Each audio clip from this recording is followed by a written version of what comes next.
my name is Vanessa and I'm the assistant curator at the Figge Art Museum. I was the curator of the exhibition Henry Dreyfuss Designs for the Modern Age. This exhibition features loans from the Adler Theater, the Albany Institute of History and Art, AT&T Archives and History Center, the Hewitt Smithsonian Design Museum, and John Deere Archives. It was generously sponsored by John Deere. Henry Dreyfuss was one of the most influential industrial designers of the 20th century, and this exhibition features his work from the 1930s through the 1960s. Today I'm going to be starting, we're going to go around the exhibition. It's roughly chronological, and I'm going to start with his interior design for the Arcade Orpheum, which is now the Adler Theater in Davenport, Iowa.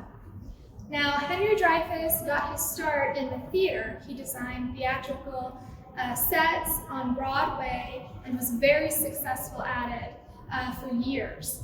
He then transitioned into industrial design. He started his own firm in 1929, and he was doing designs for small household projects simultaneously with doing play designs as well as interior designs for the RKO theater circuit. And this is an example of some of the things featured in the Adler Theater. Now that you can still see a lot of the interior design aspects in place there. The Big Ben alarm clock was one of Henry Dreyfuss's first nationally distributed industrial designs. The design on the far left is that early design.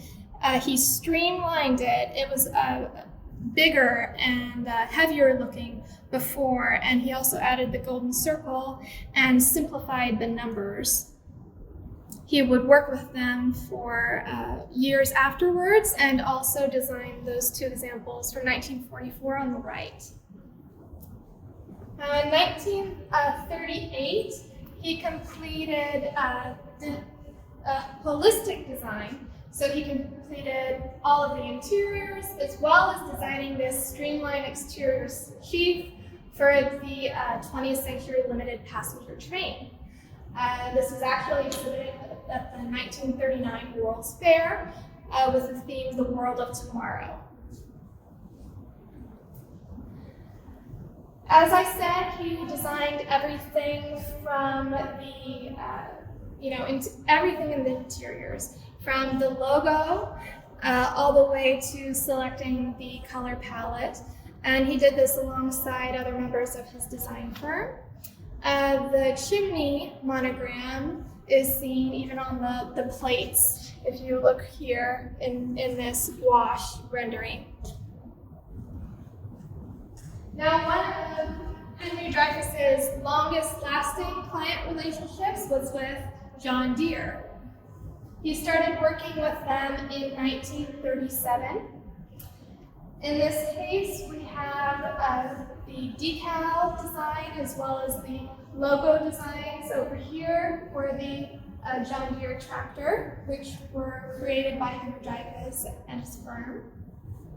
And here we have one of the focal points of the exhibition, which is the Model H tractor.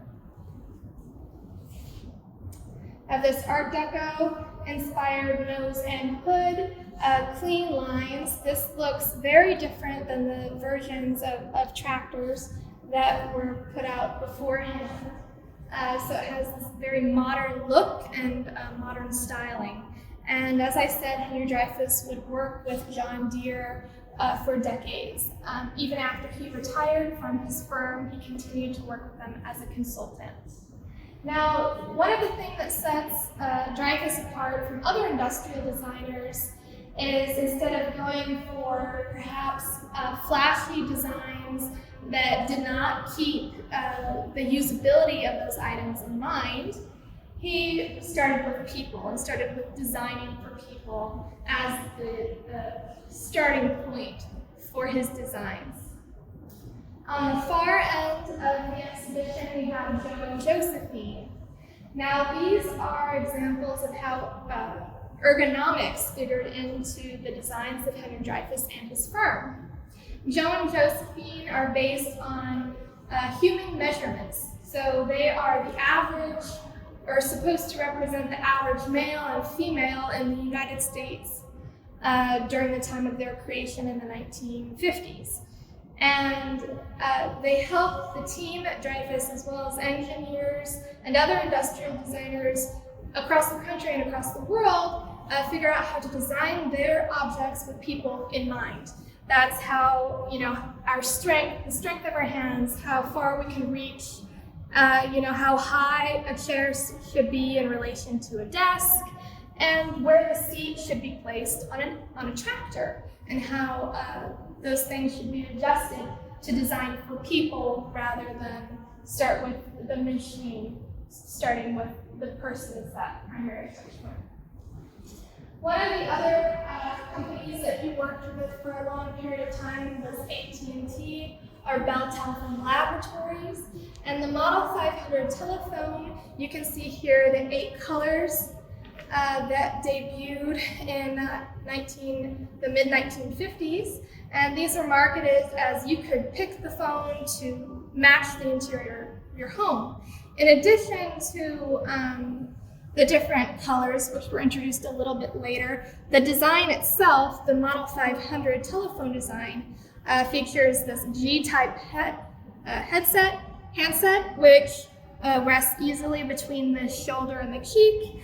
The numbers have been moved to the exterior of the rotary dial so that they do not wear as fast. And there's also those aiming dots, which increase the speed at which people could dial. And here we have some other examples from Dreyfuss and his firm's work with AT&T and Bell Telephone Laboratories. These first two are early examples. The one on the bottom here was the Model 302, and though that was originally thought to be designed by Dreyfuss, it was later discovered that it was not. And here we have these two designs that were indeed designed by Dreyfuss and individuals at his firm. One of perhaps the best known designs that can still be found in some homes is the Honeywell round thermostat. This is on loan from the Hewitt Smithsonian Design Museum. You can see on the left an earlier design that Dreyfuss created for the company, which features some of the same banding and a similar profile to the front of the Model H tractor and other tractors from that period of time. The thermostat, as you can see, is round, which was how it was marketed, and it was sized so that it could easily fit the average person's hand, so they could turn it easily. It also had the added benefit of not being able to hang it crooked. Just like the telephones, this was also marketed as something that could be customizable for your interior design. From his background, it's fitting that Dreyfuss considered that as part of the process, that people might want to make their interiors cohesive in that manner. So the exterior of this was actually marketed as being able to take it off and paint it to match your wall color. And that's the end of this tour. Thank you so much for joining me. If you'd like to check for other videos, they'll be available on the Figge site. Thank you.